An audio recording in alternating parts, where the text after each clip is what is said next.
आज से कोई 100 साल से ज़्यादा अरसा पहले जब पहली जंग अज़ीम ख़त्म हुई तो पेरिस में ही एक जगह के ऊपर एक उनका पैलेस है, वहाँ पर एक मुआहदा हुआ। उस मुआहदे के नतीजे में जंग बंदी ख़त्म हुई। जर्मनी के ऊपर बहुत सारी पेनल्टीज़ हुई, उसकी फ़ौज के ऊपर, टैंक्स बनाने के ऊपर और बेशुमार चीज़ें हुई। लीग ऑफ नेशन का क़याम भी आया और मामला आगे चलकर फिर दूसरी जंग अज़ीम की तरफ चल पड़े। उसी मुकाम पर, उसी पैलेस में बैठ के कल ट्रंप ने ईरान वाली डील के ऊपर दस्तखत किए। उस डील के ऊपर ईरानी सदर मसूद पेज़ेश्कियान ने भी साइन किए और पाकिस्तानी प्राइम मिनिस्टर शहबाज शरीफ ने भी दस्तखत किए।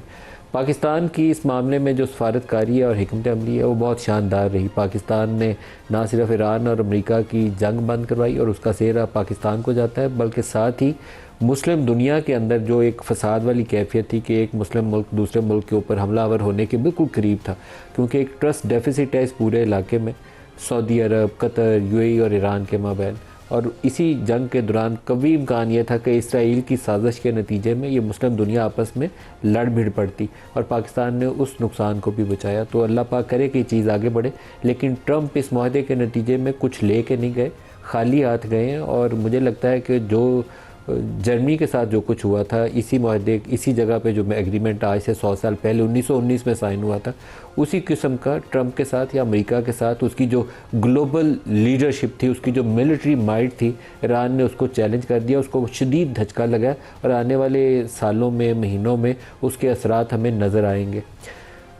ट्रंप कहते थे कि जो ओबामा ने डील साइन की थी 2015 में ईरान के साथ, वो बहुत ज़्यादा फेवर्स दे दी थी। उन्होंने न्यूक्लियर प्रोग्राम भी चल रहा था, मिज़ाइल भी उसके पास मौजूद थे और वहाँ पे जो उसका फ्रोज़न एसेट्स थे वो भी रिलीज़ कर दिए थे।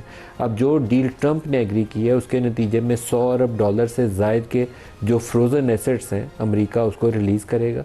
$300 अरब जो नेबरिंग अरब कंट्रीज़ हैं, मिडल ईस्टर्न कंट्रीज़ हैं, वो ईरान के अंदर इन्वेस्ट करेंगे। और इसी तरीके से कभी इम्कान नहीं होगा, न्यूक्लियर के ऊपर तो अभी कुछ है ही नहीं है, वो आगे 60 रोज़ के अंदर आपस में बातचीत करनी है। कभी इम्कान ये है कि सिविल न्यूक्लियर यूज़ के हवाले से उसको इजाज़त होगी। और ट्रंप ने ख़ुद कह दिया कि मिज़ाइल तो वो रखेगा, क्योंकि बाकियों के पास मिज़ाइल हैं तो बहुत अनफेयर होगा अगर ईरान के पास मिज़ाइल ना हो। तो ट्रंप खाली हाथ यहाँ से जा रहे हैं। वो कहते हैं कि मैंने हुर्मुज़ खुलवा दी, ना खुलवाता तो हुर्मुज़ 28 से पहले वैसे ही खुली थी। और अब हुर्मुज़ के ऊपर ईरान और ओमान दोनों कहते हैं कि हम अपना कंट्रोल बरकरार रखेंगे। तो एक नई दुनिया है हमारे सामने। देखिए आने वाले महीने और साल क्या पैगाम लेकर आते हैं।